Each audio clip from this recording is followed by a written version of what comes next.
Hi, I'm Ben Stiller, and you're listening to the Pantheon Network.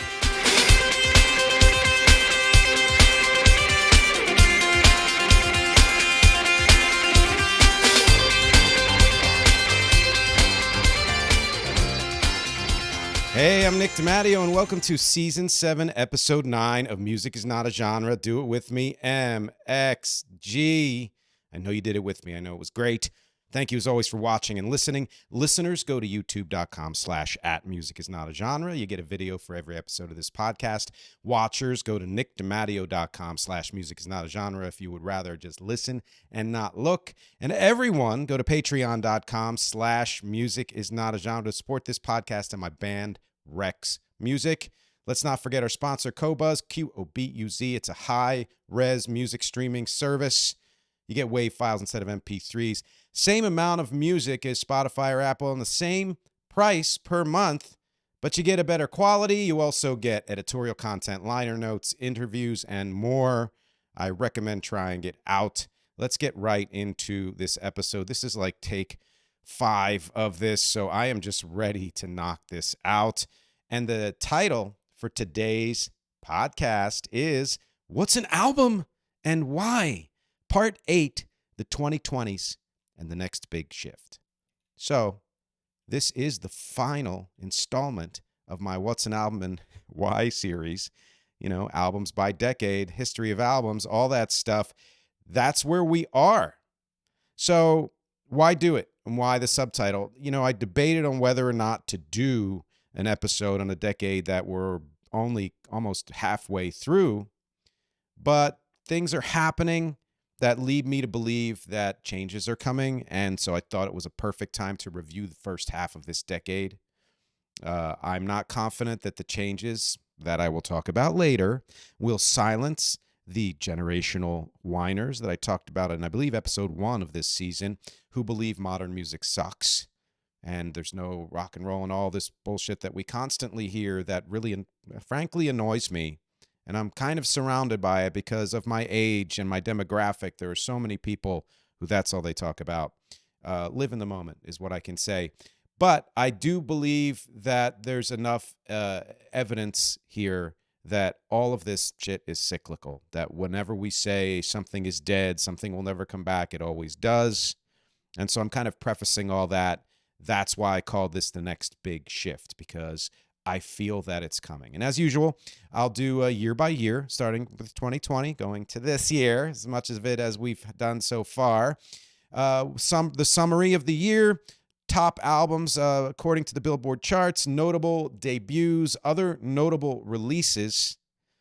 I'm going to talk about the best albums this year, of course, because I do that for every year. The bonus MXtra video at patreon.com/musicisnotagenre is going to be me talking about my favorite albums for 2024. And the answers will surprise you for so many reasons. So go to patreon.com/musicisnotagenre to get that bonus MXtra video. After I do year by year, I will do conclusions for the 2020s. I'm going to do a super summary of the entire series, which, you know, won't take long, but it's a good kind of primer. If you haven't been able to watch all dozen of these, then that gives you an idea of where I went from the first part 1 all the way up to part 8. And there are a dozen, actually. And then I'll talk a little bit about what I hear coming next, featured song, of course, and questions. And I'm out. That's kind of how it goes. My sources for this episode are Wikipedia, Rolling Stone, NPR, Pitchfork, Billboard, and albumoftheyear.org. Some disclaimers. You know I miss things. There's no possible way to cover it all. There will be albums that come out in a given year that you absolutely love that I don't mention. There will be albums that I mention that I absolutely love that you're like, why is it on this list? That's okay. But the big thing I'm going to miss with in terms of this disclaimer is notable debuts, because the criteria for that is usually where did they go next? What kind of an impact did they make on music culture? And that is hard to know in just 5 years or 4, 3, 2, or 1 or 0, frankly. So there may be some debuts that I miss that 3 years from now I'm like, why didn't I mention that? And that's okay. because there is no later yet. So let's just get right into it. This will probably not be the longest episode ever because it's only 5 years. The summary will take a little bit of time up there at the end, but be prepared for me maybe to not do a full hour, and maybe you're okay with that. 2020 was a really strong year for music, old and new. Old artists, new artists, and especially for women, which is a trend that has continued.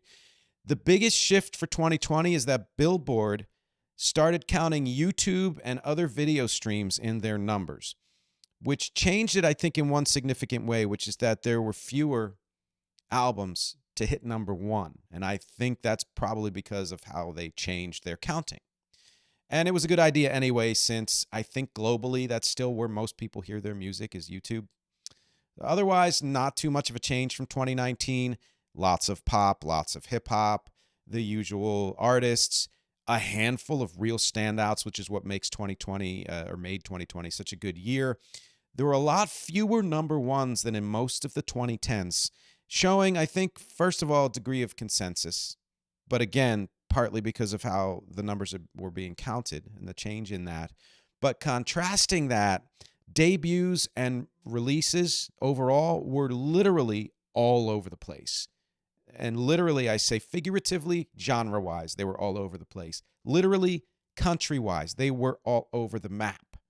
And that would only increase and has only increased. There weren't a ton of great debuts in 2020, but there were a small handful of very notable debuts. And also quite a few debuts from drag artists. And keep an eye on rock. What I said in the introduction, this is something that we're going to keep an eye on for these first 5 years of this decade. Rock had debuts in all kinds of styles in 2020. Are you listening to me, white dudes, old white dudes, whoever else has a bias against modern music? Rock was kicking ass in 2020. Look it up, discover it, including indie rock, punk rock, post-hardcore, metal, prog, psychedelic, and more. Whatever it is you like, it's out there and it's still being made. Top albums for the year. And you know how I like to do this. I kind of like to cluster them and do a flow where it goes from one type of music into another, until we get to the end.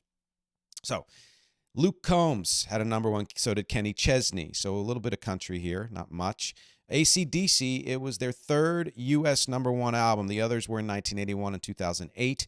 Eminem had a number one in 2020. Nav, Future, Gunna, Pop Smoke's debut, and Juice WRLD's debut, both of whom are now dead. Roddy Ricch, Young Boy, Never Broke Again. Talk about manifesting. He had 2 number one albums in 2020. Big Sean, DaBaby, Lil Baby, Lil Wayne, Lil Uzi Vert, 21 Savage, and Metro Boomin. They continue to do collaborations. Metro Boomin, great producer. Jack Boys and Travis Scott. Machine Gun Kelly, Bad Bunny, Shawn Mendes. BTS, their Map of the Soul 7 was the best-selling in the world for 2020. Okay. Fine Line, my Harry Styles, surprisingly awesome. It's not surprising now, but it was surprising at the time how incredibly awesome that album was. The Weeknd had a number one, so did Justin Bieber. I'll talk about him more later. Selena Gomez, Ariana Grande, and Lady Gaga's Chromatica, which was such a great album and such an important album to listen to in 2020 because there was a lot of fun in that album, but not frivolous fun, and we all needed that then. And then Taylor Swift released 2 albums, which both went to number one in 2020. This will be a going story. Evermore at the tail end of the year, but Folklore, which was the top album of 2020. Some debuts, some notable debuts. This year had the smallest number of debuts since decades ago. Under 200 wouldn't be the smallest ever, though. That's coming. And I mean ever in the, last 30, 40 years, let's say. As I've mentioned in previous installments in the series, I don't go into debuts by solo artists from bands. Break out and do a solo thing unless it started an even bigger career. But it is notable that in 2020, many artists had solo debuts this year. I would say it's very likely because of the pandemic. both because they had time on their hands and existential considerations. Hey, I want to do something that means a lot to me. Some good debut here. Sports Team, Brit rock band. Rock. Biabadoobie, another Brit doing some rock and more rock as she moves on. Rina Sawayama, Brit, rock. And other things too. Beach Bunny, one of my favorite current rock bands, debuted in 2020. I don't know how, but they found me. That is a name of a band, and they're really cool. It's a duo. You got to look them up. I love their Christmas stuff too, but check out I Don't Know How, But They Found Me. They debuted in 2020 and absolutely worth listening to. Dominic Fike. I always thought that dude is British, but because he did the McCartney's Kiss of Venus redo for that whole McCartney, remix album, whatever you want to call it. And there was something about it, and I was like, this guy's got to be British. No, and actually far more interesting than I thought, and he's American. Megan Thee Stallion debuted in 2020, as did Flo Milli, Don Toliver, and Jack Harlow. Yeah, 2020. Some other notable releases in 2020. Chris Stapleton had a great one. Dylan's album, which had that 17-minute song, Murder Most Foul, I believe. Great album, by the way. McCartney 3, cannot believe it's already been over 4 years since that was released. It's insane, and hopefully that means he'll be coming out with something soon, and hopefully he's done a little local work, or who knows. I don't know. I'm very judgmental. Yes, but I thought that was an incredibly good album. I would not say amazing, but incredibly good. Lucinda Williams, The Chicks. Formerly the Dixie Chicks. This was kind of the year or area when bands started dropping the Confederate references, which was great, but depending on the band and how they did it, better or worse effect, who knows. Porridge Radio, Brit rock, female-led, had a great album in 2020. So did the 1975, Fontaine's DC from Dublin. The Strokes, which was their first album since 2013. Green Day had a super, super strong album that, to me, was a shift in what they had been doing from like Revolution Radio, or whatever the other ones were called, from like 2009, 2016, even the 3 albums that they put out in the same year. One hell of a shift, a lot of new influences. They really have been going for that. Amalgam Effect, future episode. Tame Impala and Fleet Foxes had great albums this year. Bartees Strange, who will also be featured on the Amalgam Effect episode. One of the reasons why I decided to follow my passion and do my most recent album, Kite to Camden, the way I did it, was in part because of what Bartees Strange has done with busting out of genre lane. Fiona Apple's first album in a while. Haley Williams, yes, I mentioned this, a solo debut from the singer of Paramore. Just happens to be a good, album. But I thought that it was worth mentioning. I don't know. Halsey, Haim, Chloe X Halle, Phoebe Bridgers, Waxahachie, Soccer Mommy, Miley Cyrus, Charlie XCX, Jessie Ware. All women, by the way, all amazing albums. And can't forget Dua Lipa's Future Nostalgia, one of the best of the year. Probably maybe one of my top 5 favorites of the year. Perfume Genius, Moses Sumney, Run the Jewels 4. And let us not forget the 5-album release by a band called Wreck, called The Weird Objective, which featured 4 EPs in an album: Sympathy for the Weird, Syzygy for the Weird, Symphony for the Weird, Syncope for the Weird, and Synergy for the Weird. All of those were released in 2020 because I'm crazy.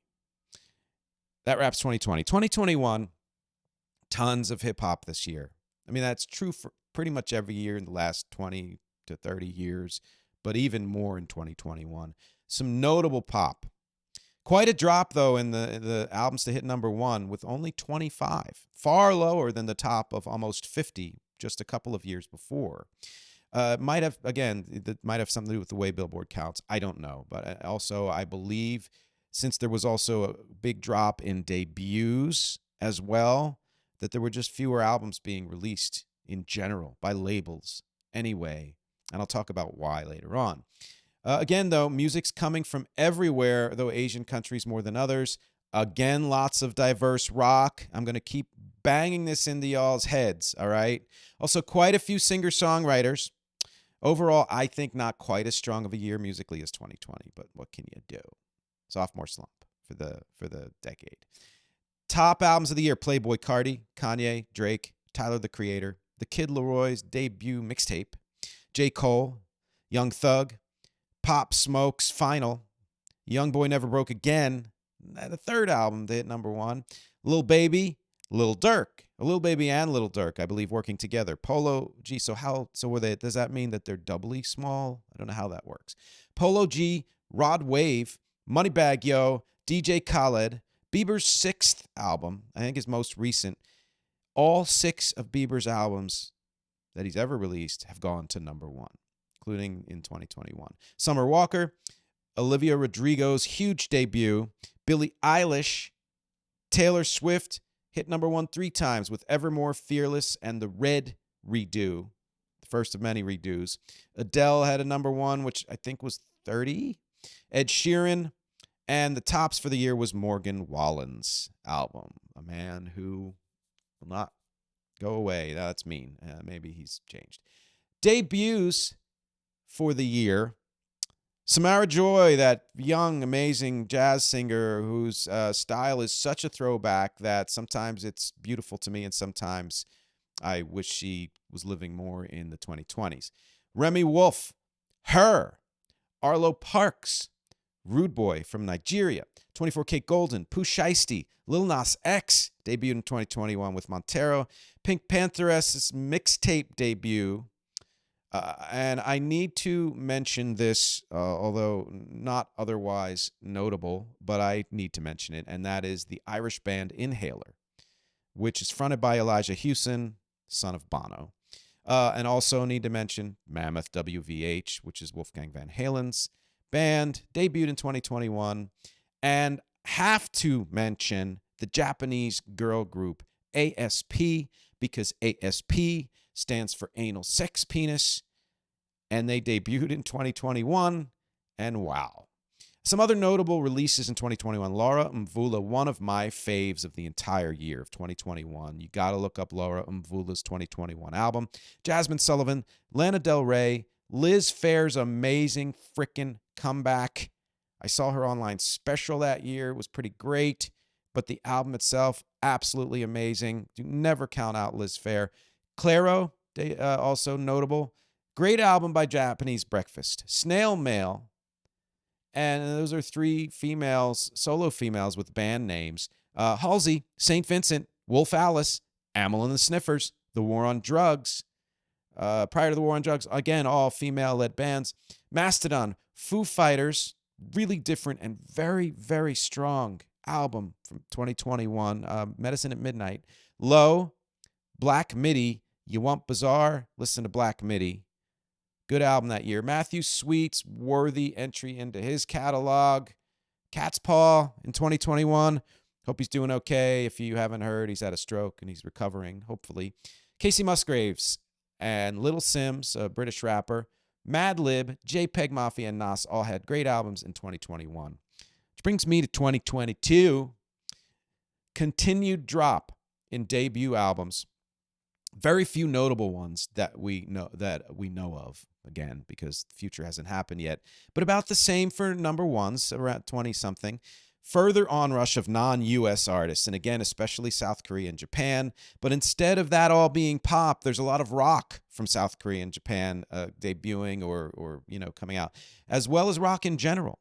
African artists are popping up more. Country is starting to surge again in 2022. It was kind of, to me, a stealth year for music. It wasn't one that you might say, well, actually, many people might say it was a big year for music, and you'll see why. Top albums for the year: Red Hot Chili Peppers, amazing album that year, strong as anything they've done. Harry Styles had an even bigger album in 2022 with, of course, the song As It Was and all of that stuff. BTS, Stray Kids had 2 albums at number one. Blackpink, and those are all K-pop acts. Of course, Taylor Swift, number one, and Adele. Beyonce's Renaissance. We think every new album of hers is her best, and it is, because she just keeps getting better, and Renaissance was amazing. SZA, Gunna, Tyler the Creator, Kendrick's Mr. Morale, and the rest of the title. Underrated album, to my mind. Dense, but really amazing because all of his stuff is. Drake alone, Drake with 21 Savage, both went to number one. Pusha T, Future, Lil Durk, Lil Baby, separately. Rod Wave, Machine Gun Kelly, again. Metro Boomin, separately. DJ Khaled, the Encanto soundtrack. And the big winner for the year was Bad Bunny's album. Debuts, some notable ones. I gotta mention The Smile, even though it's basically a retooled Radiohead, because that was a great album. Leifei, one of my children loves Leifei. Two of them, maybe. Giveon. Linda's debuted in 2022. Saw them as an opener this year. They're so amazing. Wet Leg from Britain. Flo Milli, because the previous year was a mixtape. This was the actual album debut, whatever. Blexist, BLXST. And in 2022, my side project, The Drop, released Long Held Grudges. Look it up. Other notable releases for 2022, Ashley McBride, Miranda Lambert, Lainey Wilson, the 1975 and Fontaine's DC again, Always with the two V's, Rec is often compared to them, Wombats, I often compare myself to the Wombats, wearing this shirt for that reason, Fix Yourself and Not the World in 2022, an amazing album. Tears for Fears, great comeback. Yeah's comeback. Bjork, comeback of sorts. Charlie XCX again. A big one for Mitski. Soccer Mommy again. Nilüfer Yanya's album was so good, 2022. Weighs Blood. Rina Sawayama, I thought not nearly as good as the previous album, but still worth listening to. Rosalia, Becky G, Lizzo. Sudan Archives had such a good album that year. Black Thought and Danger Mouse collaboration, really, really good. Earl Sweatshirt, who's often mentioned in Best of End of Year. JID and Ficka Twigs. And I feel like I'm going to do one more year and then take a break. So hang with me. It's 2023. That was last year. And it feels like years ago because what a year 2024 has been. 2023 was really showing the cultural divide. There were so many Korean acts, pop and rock and hip hop. In fact, so much hip hop from all over the world. Lots more Latin music from wherever here and there. And way more country than in recent years. Another surge of solo album debuts by band artists, as well as lots of long-awaited returns of legacy artists. And yet, only 20 albums made it to number one. I'm pretty sure that's fewer than at any time since the 1980s. While rock is barely present at the top, don't whine, so much more is being made at the bottom, which of course means something's coming. And you need to find it and listen to it because there's great stuff out there. But overall, I feel like 2023 was kind of a sleepy year. Top albums for the year, Tomorrow X Together. Stray Kids again had 2 albums reach number one. And ATEEZ and New Jeans each did.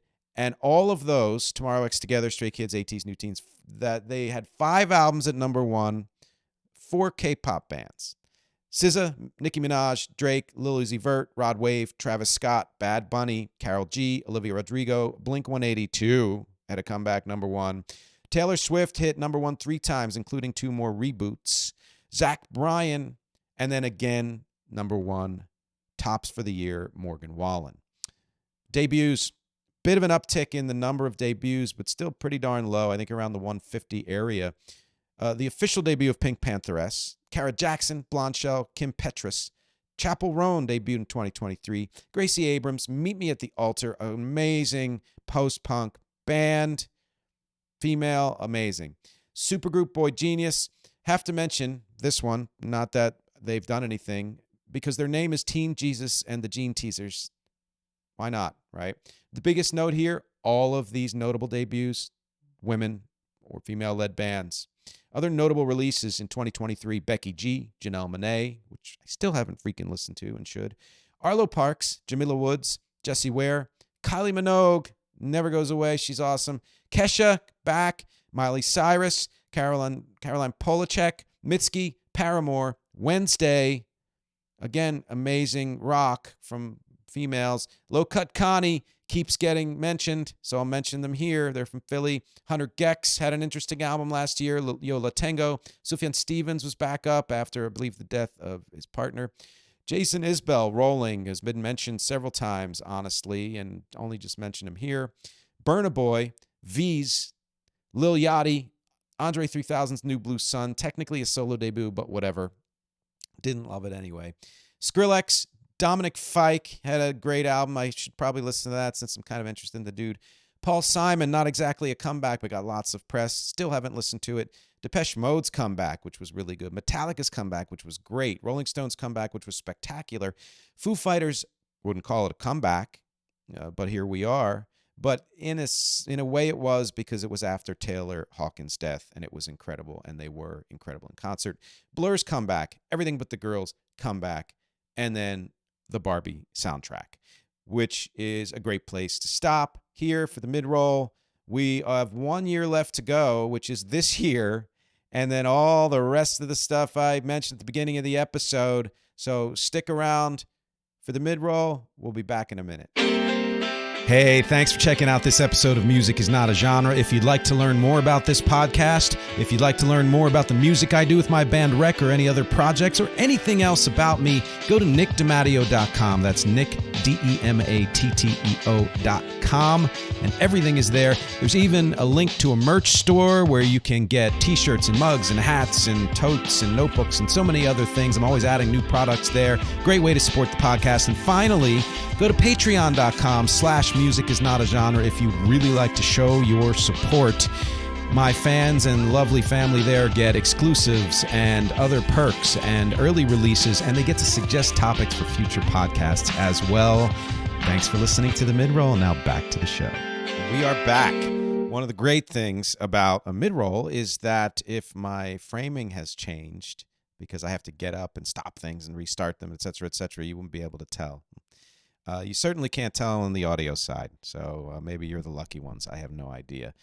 And we're back to the story here, and the story is we're at 2024 this year. That's right. It's the last year that I will be doing in this album series ever. Of course, the year isn't over, but I've been told by a trusted source that very few albums are ever released in December, and that's why a lot of publications do their best of list at end of November, beginning of December. So then that means this is probably a fair assessment of this year's music. It's been an excellent year for both pop and rock, possibly the strongest for pop since the early 2010s. Not in terms of sales, but in terms of just like range and quality and all of that. And also, that tends to be more the case with the singles in this year. So you might not hear me mention a lot of pop albums. You will in the charts, but not in the other, debuts and things like that. It's been a real singles heavy year, I guess I would say, as the last several years have been. And I'll talk about that a little bit more later on. For the first time in a while, the greater portion of debut albums are some sort of rock music. What does that mean? Guess it means rock is dead. Tops for the year. Coldplay, actually a very interesting album, under the radar, but a really good album, kind of them doing whatever the hell they wanted to. They have a 10-minute song there, which is oddly my favorite song on the album. Toby Keith, hits right before he died.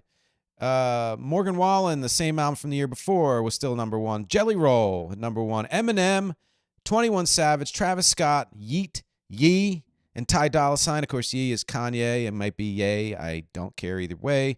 Tyler, the Creator, Future, and Metro Boomin together. Future alone, number one. Ariana Grande, twice, and I don't mean Ariana Grande hit twice, the band twice from Korea, South Korea, as well as Stray Kids and ATs, all had number ones. Post Malone, Beyonce's Cowboy Carter, yeah, one of the best of the year or ever in history. Sabrina Carpenter, Taylor Swift did hit twice, and she is likely the winner for the year, no surprise. But, of course, the year isn't over, so we don't know, sales-wise, who was the number one all-time for 2024.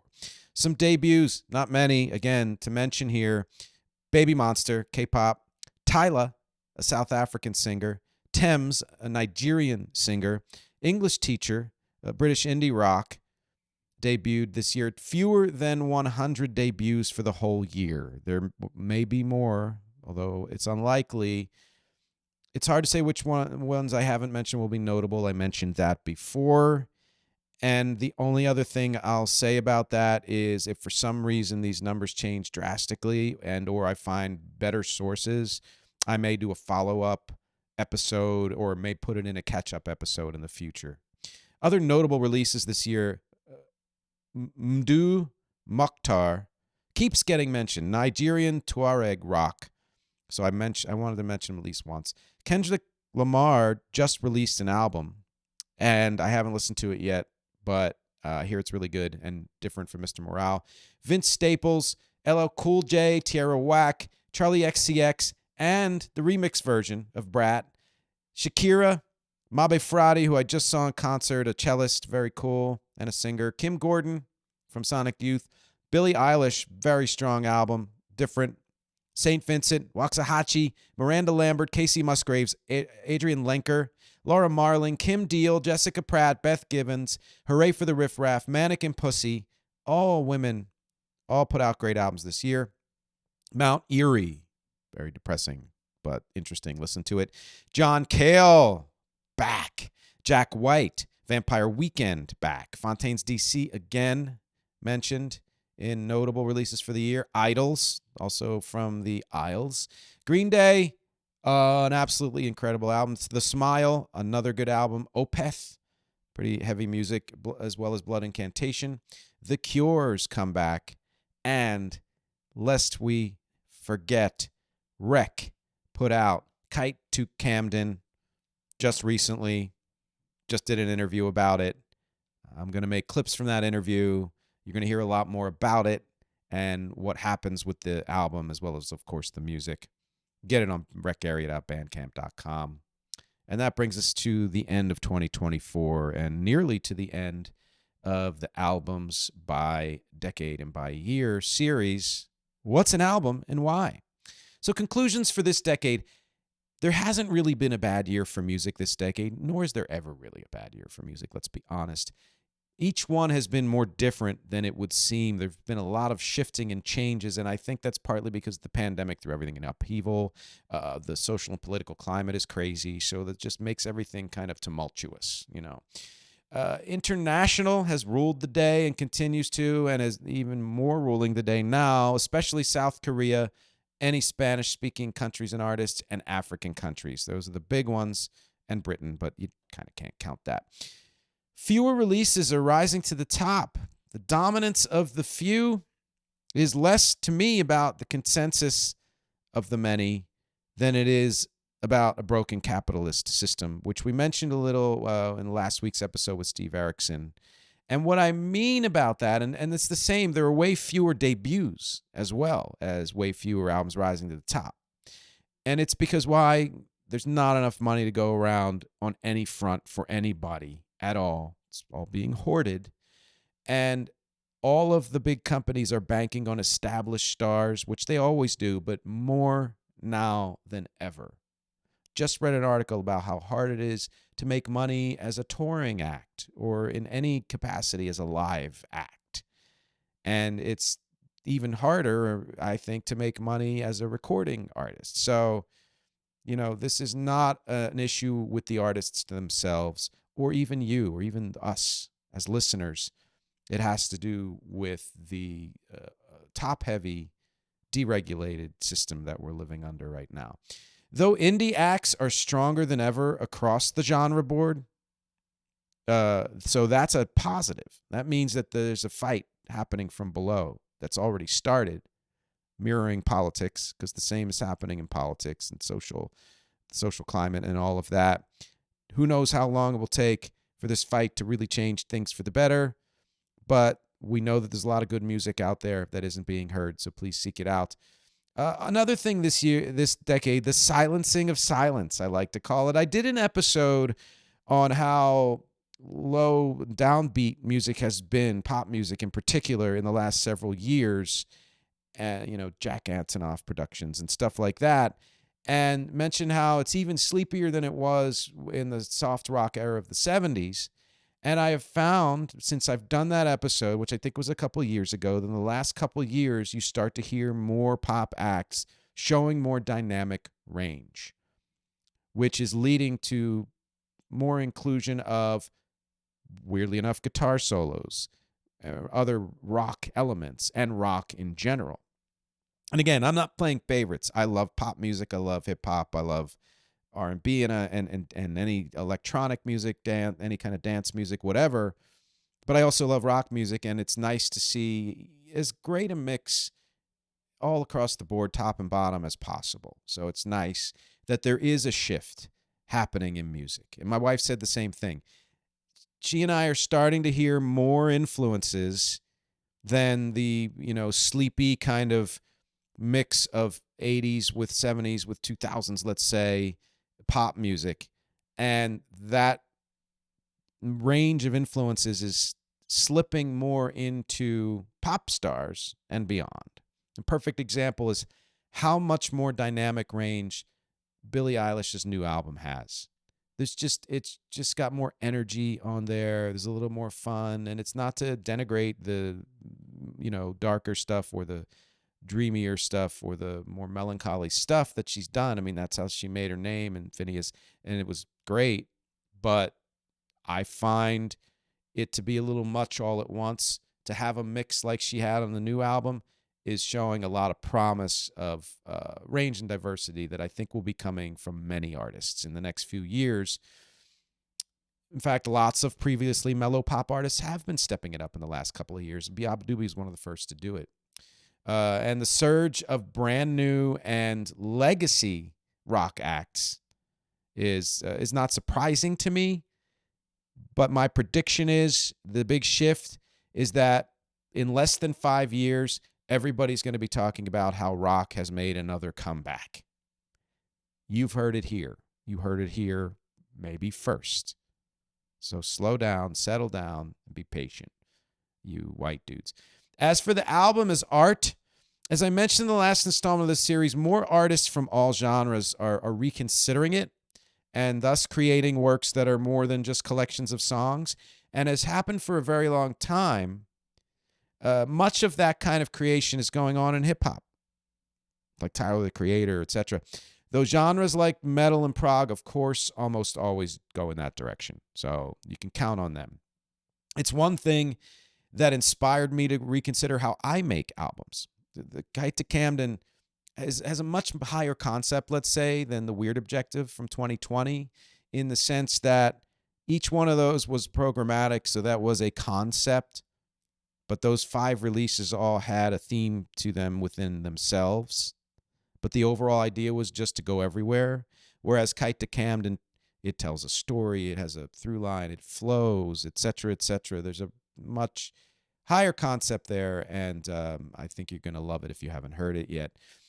But a very important point, and one I've only alluded to here and there, is I talk about a lot how indie releases would increase the number of albums that I report, and I can't get my hands on all of the charts and lists and all the things that I would like for so many reasons, partly because I'm a one-person operation. But the other factor to me in the decrease of overall numbers that I mentioned is, of course, money. Again, money combined with pressure. So it's often easier for indie artists, unsigned artists, to decide to release an album because they don't have the same financial pressures, in that there's no label or level of fame or previous success telling them they need to hit this album out of the park like they did the last one. Or stop, don't do it, just release singles. Because singles are more cost effective. And you're risking less, not just money-wise, but even career-wise. You hit a bad single like Katy Perry did, work on another one, release that one. Maybe that ends up being huge, right? It's less of an investment on every level, artistically too. This is a big reason why we're still in the midst of the singles culture. As I mentioned in previous installments of this series, just like the 1950s and 60s, singles ruled the day. It hasn't been very many decades that albums have ruled the day. And to some degree, even the 1980s was a singles culture, although that was more kind of transitioning or an anomaly in a way, you could say. 70s and 90s, and to a degree, the 2000s were probably the strongest as far as albums, And I don't mean quality-wise. I mean in their presence. The quality's everywhere. The last 2 decades, yes, has been more about singles than albums. Easier to market, easier to pay for, less chance of failure, as I mentioned. And so it ends up being that the most daring artists are the ones who release albums, which is crazy to say because You would think every artist who's been around for at least a few years releases an album, at least one, but that's not the case. Or if they had, they don't do it again for years and years. The most daring ones are the ones who decide, I'm going to conceive of an album, craft it, and release it. And those albums naturally tend to be more daring themselves for that reason.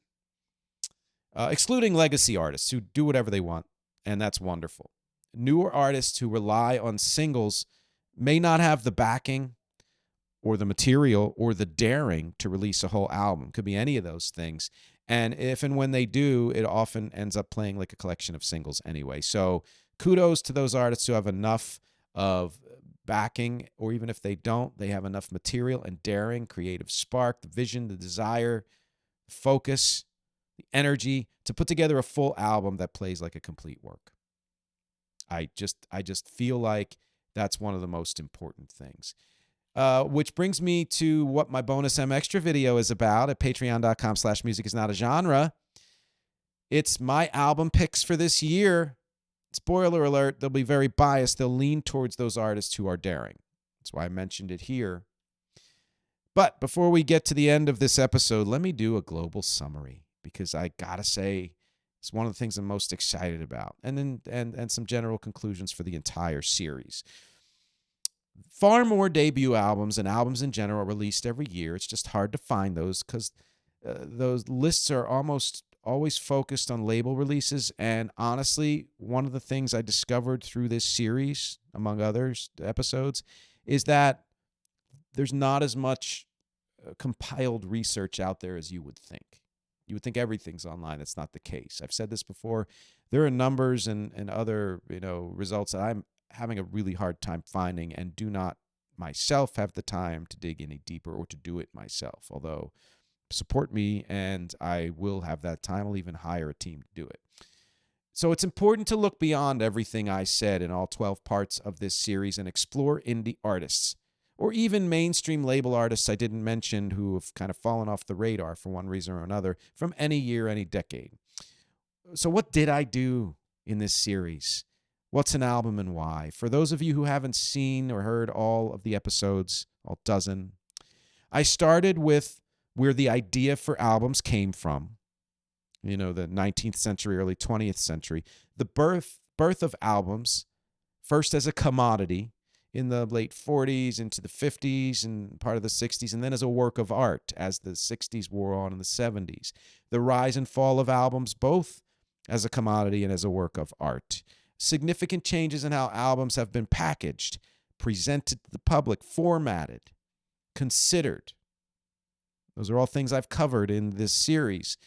And while this series often talked about the state of the album as art or the history of its development, it was very much, if not more so, about music trends, waves, patterns, changes, cycles. It was a 12-episode musical journey through time using the album as a framing device.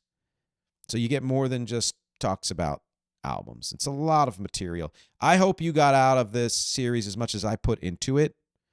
These episodes have been killer to research, and I still, again, don't think there's enough info out there. Final note, I love albums. I wouldn't have done this if I didn't, but I love singles too. So there's a fair chance I'll be doing a series just like this one, but on singles by decade. I don't know yet. It's been a weird season already and a weird year. I don't know what 2025 is going to bring. It may bring that. If it's something you'd like to see, let me know, because then I will definitely do it. But stay tuned. There might be some episodes on singles. Which brings me to the featured song. This single, of course, it's from Rec's new album, KITE to Camden, available at recarea.bandcamp.com. It is the song Way Too Rough. And I started this song over a decade ago, a little more than a decade ago, when I got my first iPad and was using GarageBand. It was not really my thing, and I just started using it and put some things together. And I transferred those files eventually years ago to the computer, etc., and flew them into Ableton and said, I'm going to make this into something because now is the time. I'm ready for it. And the origin, so that's the origin of the rap in the song, because there is a couple portions of raps in there, again, about a decade ago. I couldn't have told you the meaning to those lyrics until recently, until I revisited them.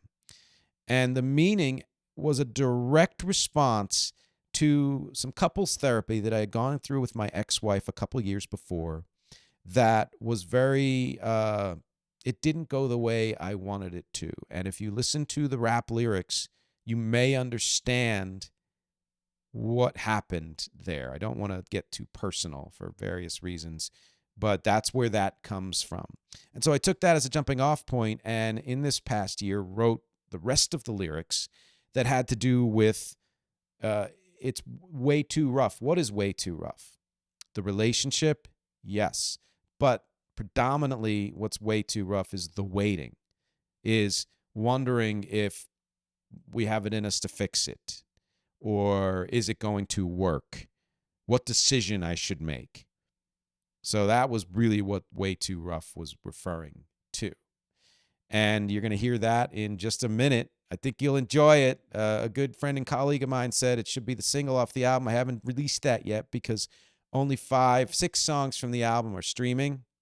So you can find those, and I've mentioned them before, but right now, Way Too Rough, only at the end of this episode or recarea.bandcamp.com. Questions for you. What have been your favorite albums of the 2020 so far? Do you feel like music is as strong, as diverse as it's ever been, or have you been done with it for years? What about albums from just this year? What are your favorites? As I will mention in my bonus MxG video at patreon.com/musicisnotagenre. What do you see coming in the second half of this decade? And how do you feel about this whole history of album series? I'd love to know the answer to these questions because, as always, my objectives here are music, conversation, and connection. Thank you for hanging with me for a dozen freaking episodes, and this one in particular, and I'll talk to you next week.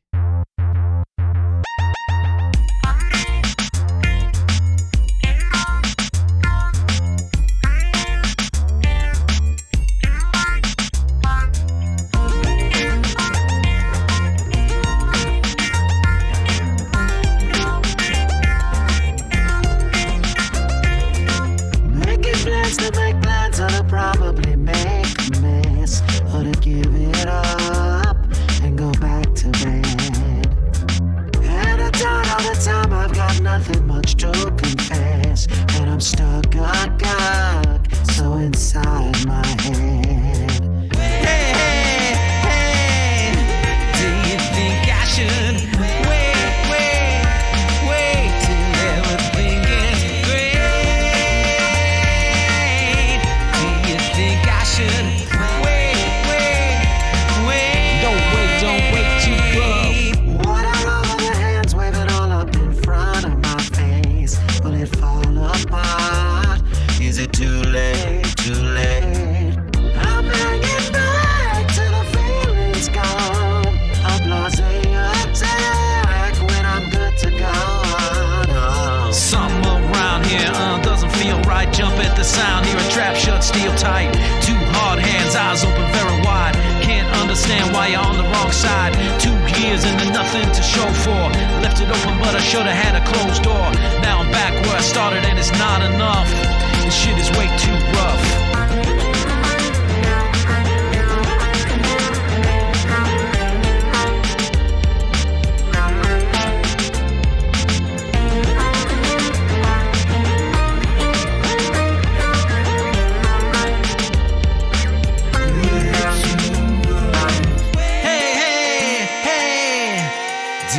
Think I should wait till everything gets great. Do you think I should wait? Anybody with 2 ears could have heard that. Context clues, fears, every word that came out of that mouth on your face. No doubt should have bounced from your place. Everybody told me to watch where I'm walking. Everywhere you hold me, the hot breath talking, telling me I gotta stick around. Shit, I should have left this town.